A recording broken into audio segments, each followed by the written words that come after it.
Order! Order! You are an incorrigible delinquent at times. Behave yourself, man!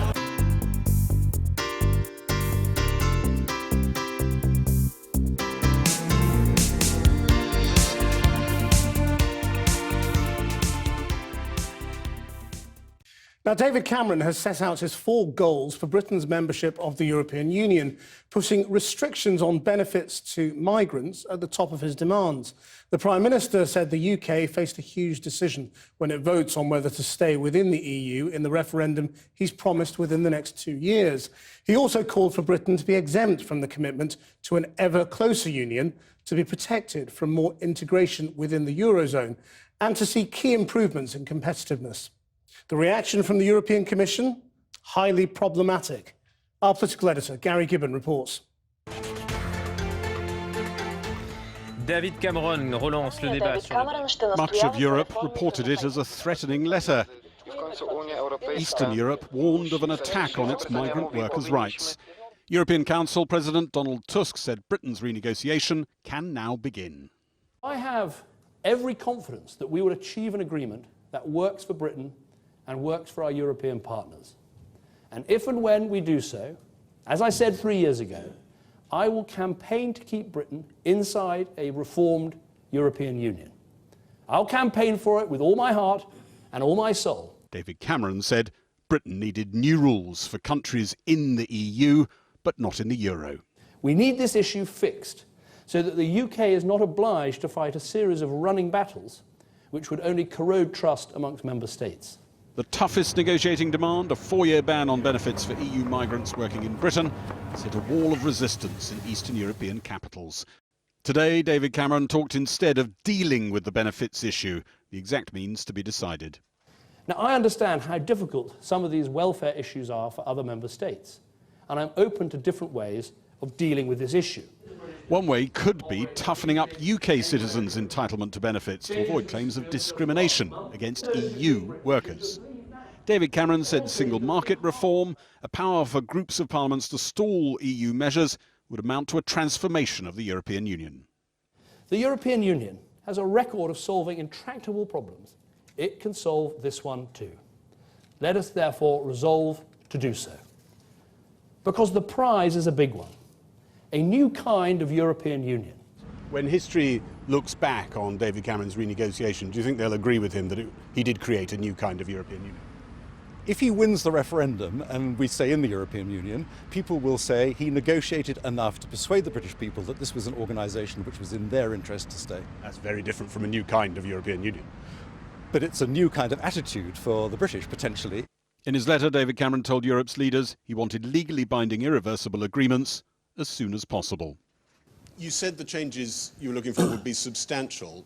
What would it say for just how substantial they are if you wrap up the whole negotiation a year and a half early, get the vote out the way much earlier than planned? Some people seem to think you're in a bit of a hurry. I can make you this historic pledge. The first you'll hear about the timing of the referendum is after I've secured the changes I need. Anything you write before then, you can write what you like.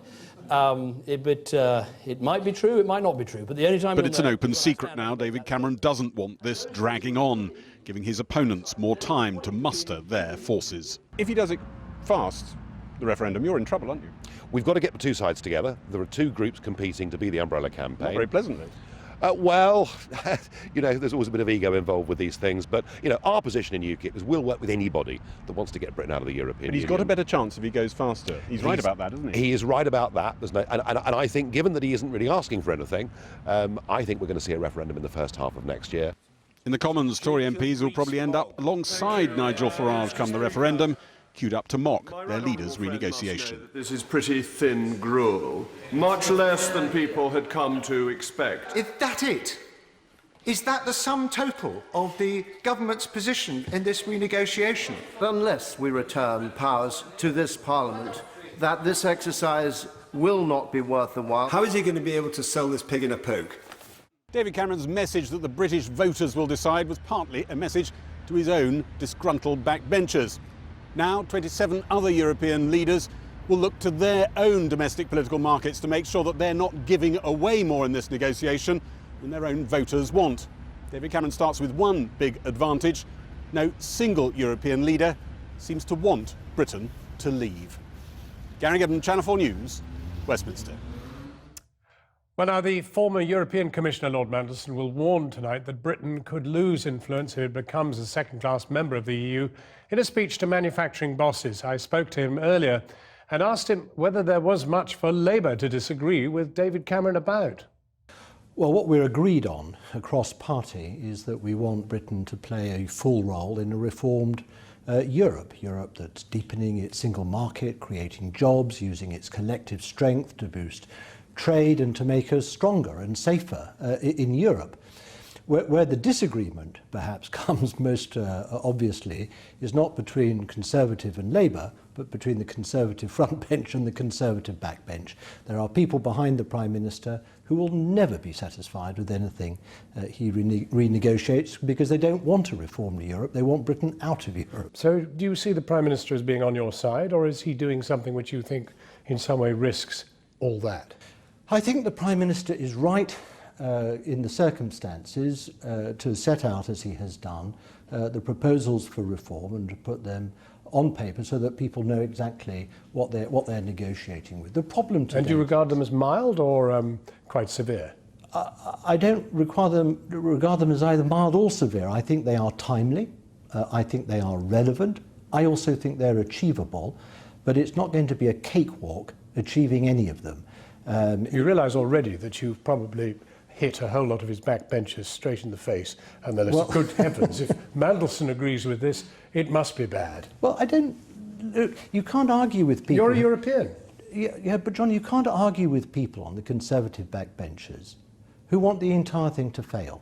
They're not interested in reform, they're not interested in renegotiation, they just want out. Now, you can't argue with that. I mean, they have a very fixed position, and the entire process is immaterial to them. It's not going to have any effect on the position they take at the end of the day. On the other hand, those of us who are serious about reforming the European Union will be supporting the Prime Minister in what he's doing, if the outcome of that is that A, we get a stronger and better European Union, and secondly, Britain more firmly inside the European Union and not out as the Tory backbenchers would like us to be. So in looking to the Prime Minister as a stand and bearer in this sense, do you expect Mr Corbyn to play the same role, equally somebody that you will be coming out in support of? I mean, Jeremy Corbyn has said that he supports Britain being in the European Union, and the Labour Party will never do anything to support Britain coming out, not support Brexit, as it's called. He's also supported the Labour campaign to stay inside the European Union, which is led very ably by Alan Johnson. So I have no complaint on this score about Jeremy Corbyn, not on Europe. Peter Mandelson, thank you very much for talking to us.